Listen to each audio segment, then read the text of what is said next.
Hello everybody, this is that Shy Guy Matt, and today I'm going to be watching some more Breaking Bad content. I'm probably going to do Easter eggs. Don't know how many of these are going to have spoilers in them. If I see something that's not from Breaking Bad, it's from like Better Call Saul or El Camino. If I don't recognize the scene, I'm just going to stop it because I don't want to get spoiled. But yeah, with that said, let us hop into this. I'm looking forward to this. Hey, this first video comes courtesy of Screen Rant, and this is Breaking Bad Easter eggs and things you missed. There's a ton of videos to choose from. I chose the one that had the least dislikes. So yeah, let's just hop into this. Breaking Bad and its associated shows broke prestige television with the story of how a man goes from Mr. Chips to Scarface. With a sequel movie and a prequel series every bit as good, we've compiled a comprehensive list of Easter eggs and references in the Gilverse. Breaking Bad has what's widely considered to be an iconic opening. Walter White, who would go on to build an empire as the criminal mastermind Heisenberg, walks in a pantsless panic into the desert. Everyone remembers this scene, but have you ever wondered what happened to those pants? No? Well, the season 5 episode Ozymandias answers that question anyways. As Walter pushes a barrel through the desert, he passes a pair of filthy ancient... Okay, somebody in my comments mentioned this to me. Okay, so this is the scene. I seen the pants probably, and I just didn't put two and two together. That's interesting. Huh. Pants lying in the sand. It's a great Easter egg and a reminder of how far he's come. Speaking of iconic, Gustavo Fring is one of TV's greatest villain, and his demise remains one of the most memorable moments in the entire show. After being blown up by his old rival Hector Salamanca, Gus calmly walks away only to reveal that he's missing half of his head. This moment is actually foreshadowed, though it's actually tucked into another piece of... You know, I was thinking about that. Is this related to the teddy bear? I'm guessing it's related to the teddy bear. When his face was blown off, when I was editing the episode later, I was thinking about how we kept seeing the teddy bear in the water with its face half gone. I could be wrong, but that's what I'm guessing. Foreshadowing. Before the plane collision over Walter's house, we see ghostly images of fallen debris, including a bear with half of its face missing. Just like Gus. That's twice the foreshadowing at half the price. Walter White's arc over the course of Breaking Bad is legendary. Watching a regular guy become a vicious drug kingpin is fascinating, but it's also kind of sad. Over 5 seasons, you see a nice family guy turn into a dark and terrifying figure. This change in Walt's morality is mirrored in his wardrobe, as Walt wears darker and darker tones throughout the series. The show also famously had colors closely associated with different characters. Interesting. I didn't know that. Like Murray with purple and associated certain colors with certain themes like pink and death. The next one is a small one, but we think it's worth mentioning. Walter Jr., Walt's son, isn't seen a lot on the show, especially in the later seasons. When he is seen, he is usually at breakfast, and much of his personality has to be extrapolated from there. In an internet-famous scene from the 2nd season, Jr. complains to his mother about her buying the wrong cereal. She bought Raisin Bran when he wanted Raisin Bran Crunch. It's not that hard, Mom. It says Crunch on the box. 3 seasons later, Raisin Bran Crunch is seen on the breakfast table. Junior's patience seems to have finally paid off. Like many of the entries on this list, this observation can be traced back to Dorkly writer Tristan Cooper, who is truly an eagle-eyed viewer. Saul Goodman is a fan-favorite character from Breaking Bad and turned out to have enough depth to carry his own show, the excellent and underrated Better Call Saul. His show is named for the slogan of Saul's legal practice, which begins to represent Walt and Jesse in the 2nd season. But before Saul ever appears on screen, his arrival is hinted at when Jesse's friend Badger has a discussion with a friend. On a bench behind them, unnoticeable at the time, I noticed Saul's that image. Speaking of background details in the set decoration, a more subtle... Yeah, I seen it because I noticed on the bench, I seen the word Saul G. All I seen was Saul and Better Call. I guess obviously hindsight because these shows already came out for me, so I kind of knew that bench was referencing him, but... Easter egg actually appears on the floor of the hospital set seen throughout the show. If you look at the tiles of the floor in the hospital, you can make out a familiar pattern. The green tiles mimic the tiles from the opening of the show with 2 diagonal green panels. Never realized that. It's amazing to think that this level of detail went into nearly every level of production. Jane's demise is one of the most tragic moments of the entire show. Even if you believe that Jane would prevent Jesse from beating his addiction as Walt did, she did not deserve to choke on her own vomit. But Jane's shocking death may seem less shocking if you watch the show a second time. It was heavily foreshadowed multiple times throughout the second season. First, when Jane turns Jesse on his side to prevent him from vomiting. Then it's referenced in a flashback when she jokes about vomiting in her mouth. Dark stuff. I mean, I don't know if that's really an Easter egg. I mean, they kind of, well, I didn't see it coming per se. Yeah, they did put in sequences that let you that would kind of lead up to it, like him rolling on his side, yada, yada. But yeah, still, that was good. To the end of the series, Jesse Pinkman was haunted by the hit Walt ordered him to carry out and the memory of his victim, Gail. Gail, the cheerful chemist who never really bothered anybody, remains on Jesse's mind long before his demise, and twice the series reminds us of them. First, when Jesse is playing a video game, Gail can clearly be seen written backwards on a wall. Later still, the sign for Lydia's company, Madrigal, appears to spell another backwards Gail. Gail lives. Interesting. Shine on, you crazy diamond.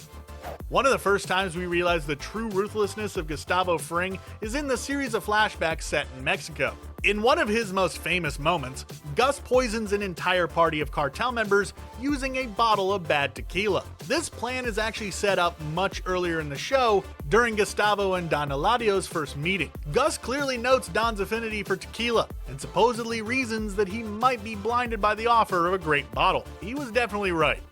Despite his name appearing in every episode of the show, Vince Gilligan is not a very public figure, staying off social media and rarely weighing in on much beyond the show itself. Even the biggest Breaking Bad fan could be forgiven for not knowing what Gilligan looks like. Unfortunately, this next Easter egg requires that you do. In a scene from the final season, Gilligan's face can be seen gracing Breaking Bad's money. Are you sure? In place of Andrew Jackson. Does that mean Gilligan was one of America's first presidents in the Breakingverse? Yes. Yes, it does. That is now canon. This next one's for you big chemistry fans out there. From its opening sequence to many of its plot details, Breaking Bad often pulls cuts from deep in the periodic table. But this next Easter egg may be its most obscure reference ever. Breaking Bad ran for 62 episodes. And this isn't an arbitrary number. The 62nd element on the periodic table is samarium, element often used in chemotherapy to treat cancer.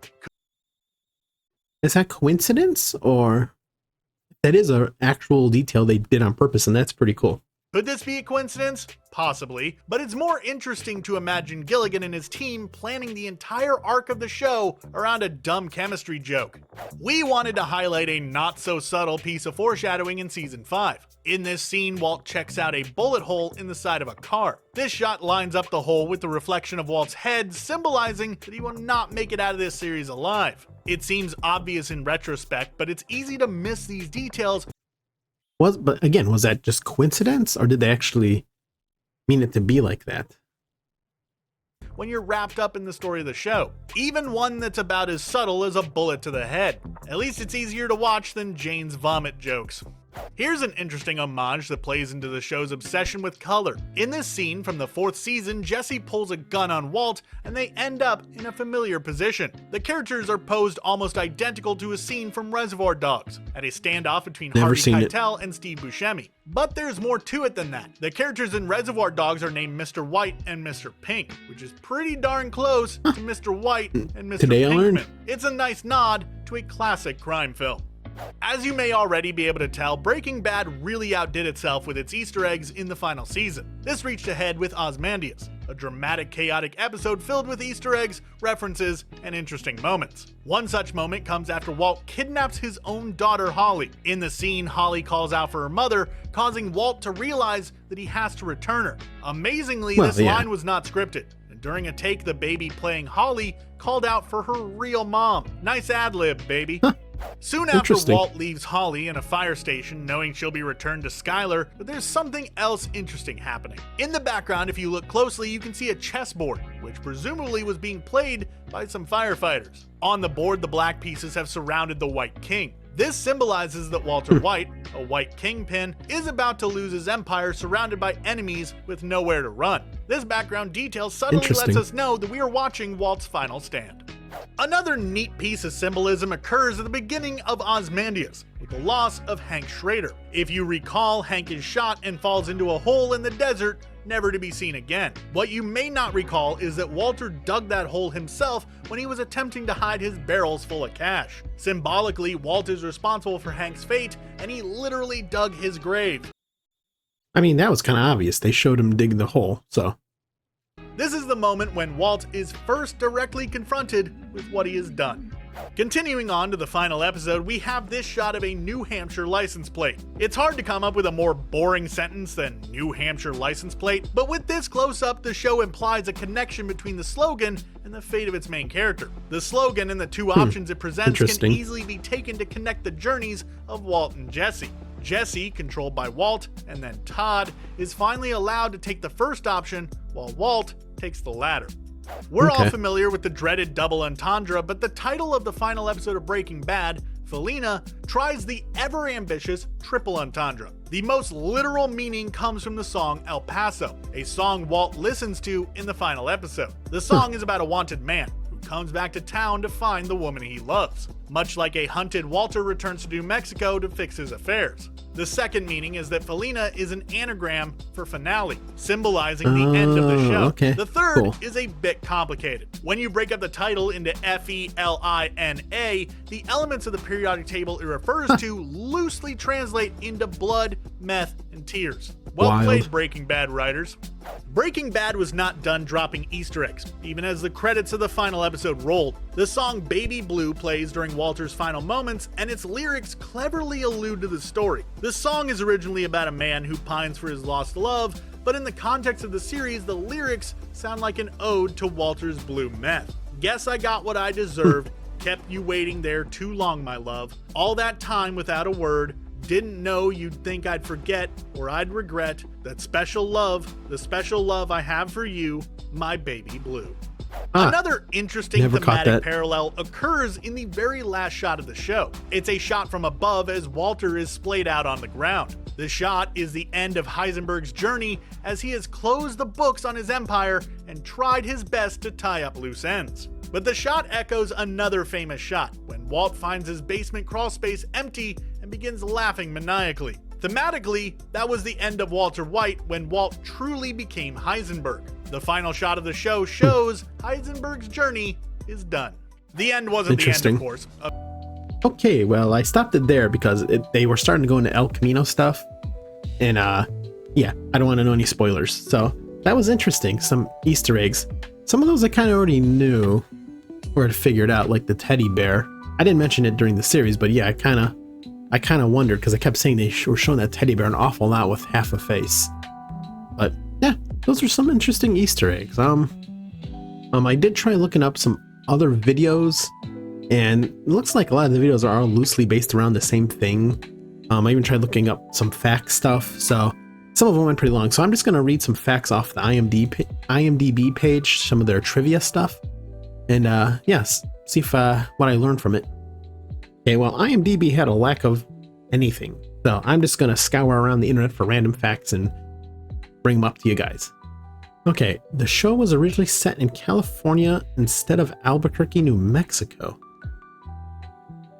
So it sounds like they decided to do New Mexico because it bordered Mexico, which would play an important role later on. Interesting. Yeah, I mean, if you're going to have a drug empire down south, you'd want to be near the border, right? Because there's going to be cartels. I mean, they're not going to want to work with you per se, but yeah, it makes much more sense. California, I mean, I know there's drug stuff there, but I would definitely, this series definitely feels like it fits better in like New Mexico or maybe even like Arizona, right? The real house from Breaking Bad, the location, the owners back in January put the house up for $4 million. It seems like they want to move just because of all the people that visit and stuff. They have to deal with tourists taking rocks from the yard or even tossing pizzas on the roof. Wow. I mean, you shouldn't really do that. It's still somebody's home, but I was always wondering if that was a set or an actual home. Well, I mean, I know the home shots were home, But I wondered if the inside shots were on an actual set in a soundstage. Huh. The DEA consulted on the show, and Cranston shadowed a chemistry professor to get the lingo right. Against Vince Gilligan. Also, so Vince Gilligan actually talked to a drug person to get some facts, make things factually correct to a certain degree, without showing too much of how the process is actually done when it comes to making drugs. I mean, yeah, you can't really show the full process of making drugs in a TV show. That's kind of bad. But yeah, that's interesting. I mean, you'd want the DEA and drug people to tell you how things actually work. I mean, that would make sense, right? Okay, the bathtub scene didn't pass the Mythbusters tests. When they used hydrofluoric acid, it broke down the tissue, but it didn't liquefy as thoroughly as the episode showed. Interesting. Yeah, I mean, I know acid could dissolve things, but I wasn't sure if it actually turned it into a perfect pool. I'm pretty sure they found people that have been in it and there's like still bones and stuff left. I may be wrong though. But I don't remember that episode of Mythbusters. I did see an episode, like I mentioned during my viewing of Breaking Bad, where they showed the van with the magnet. And there was another one they did. I don't remember what it was. I just remember the van and the magnet thing. Bryan Cranston was not the first choice for Walter White. They wanted John Cusack or Matthew Broderick. I mean, don't get me wrong, Matthew Broderick's great in like plays and stuff. I don't know if I picture him as Walter White. And John Cusack, he probably could do it, but nah, I think Bryan Cranston nailed it, honestly. A news story helped inspire the premise for Breaking Bad. They were inspired by a man who cooked drugs out of his RV. Gilligan said, "The idea of it suddenly struck me as wonderful for a TV show because who would do such a thing?" From there, Gilligan took inspiration from the Japanese movie Ikiru, a fictional story about a man diagnosed with cancer. And the name Heisenberg, while it's alias in the show, does come from real life. It's a nod to German physicist and Nobel Prize winner Werner Heisenberg. I knew there was a scientist named Heisenberg, but I didn't know what for. Interesting. HBO, Showtime, and FX passed on Breaking Bad. FX was afraid the show was too similar to other series, including their show Weeds. In 2011, Gilligan called his pitch meeting with HBO one of the worst ever. One of the worst. The woman we're pitching to could have been less interested, not even in my story, but whether I actually lived or died. Yeah, well, I'm pretty sure those stations now regret not having Breaking Bad. I don't know what Weeds is, but I know what Breaking Bad is, so yeah, they lost out big time on that one. Okay, so for Gus's blown off face, because it's AMC, they actually borrowed some crew, like the makeup crew from The Walking Dead.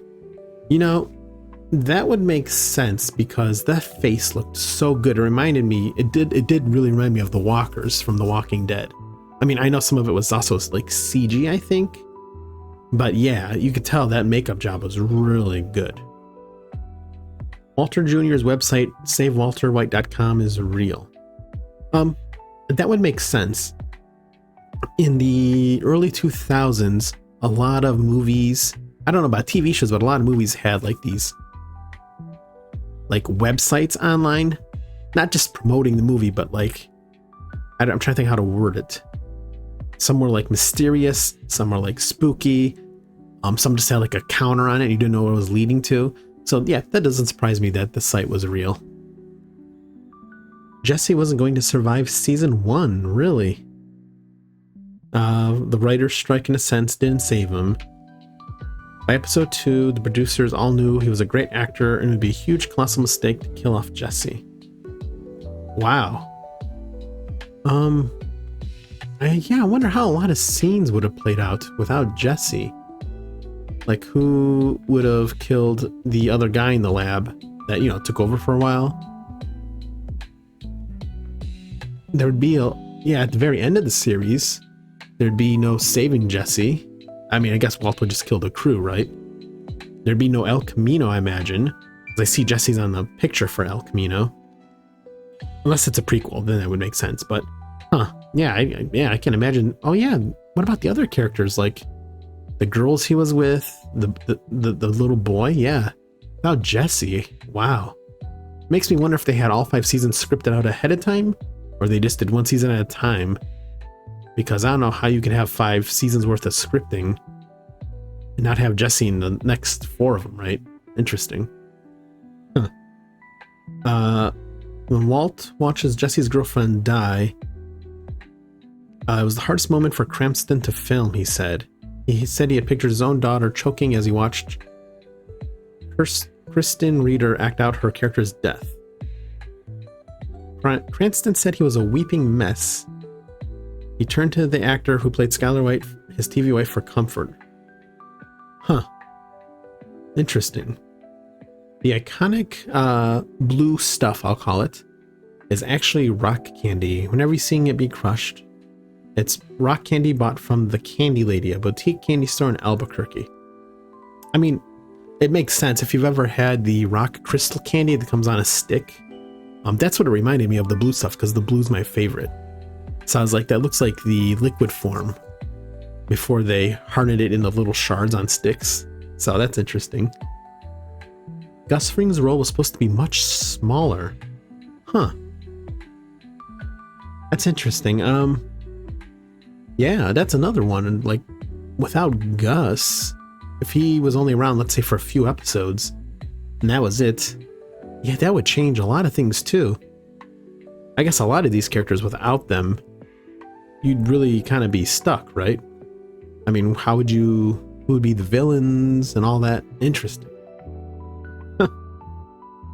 Heisenberg's pork pie hat came to identify Walter White's dark side, but it originated from a very practical purpose. Brian kept asking me, after he shaved his head, can I have a hat? Because his head was cold. You know what?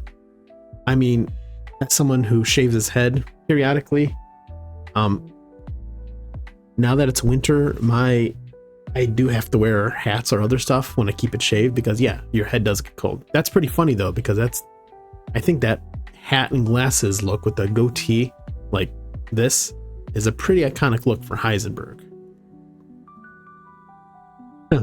When asked about, this is about Jesse, when asked about whether he had any regrets about the show or any of its storylines, Gilligan admitted to one thing that sort of troubled me looking back over the entirety of the show. Jesse's teeth were a little too perfect. They were all, after all the beatings he took, and of course he was using drugs, which was brutal on his teeth, he managed to have perfect white teeth. You know, I noticed that too, but I just kind of chalked that up to movies and TV shows always having people with these perfectly white teeth that never seem to have issues. Unless like something's super focused on a character where they would actually have bad teeth for a reason. So, interesting. Let's see. The final death toll from the show, from Breaking Bad itself, is 270 people. I mean, that would make sense. I'm take it they're including like the plane crash, maybe? Well, no, because that was a big jet. So maybe all the people down in Mexico that he poisoned with the tequila. Oh no, I guess there is a lot of death. And well, that does it for the trivia and facts. Couldn't really find much else. So yeah, as I said, I enjoyed my Breaking Bad journey. As I said in my last video, you've probably seen. So it's fun to get just a little bit of trivia and facts behind it, just to know what was going on. I can't imagine this series without a lot of characters like Jesse or Gus. That would have been strange. I might have to research how they actually scripted it. Was it all planned out, or did they just film one season and then like, okay, everyone loved it, let's figure out how to do a season 2? Or did Vince Gilligan have it kind of in his head, you know, this is going to happen along the line eventually and lead to this? I'd be curious to know. But anyways, I thank you guys so much for watching. And yeah, this will probably be my last Breaking Bad video until probably El Camino comes out. Well, till I react to El Camino. And yeah, if you like this kind of content, like, comment, subscribe, and I will talk to you guys later. Bye-bye.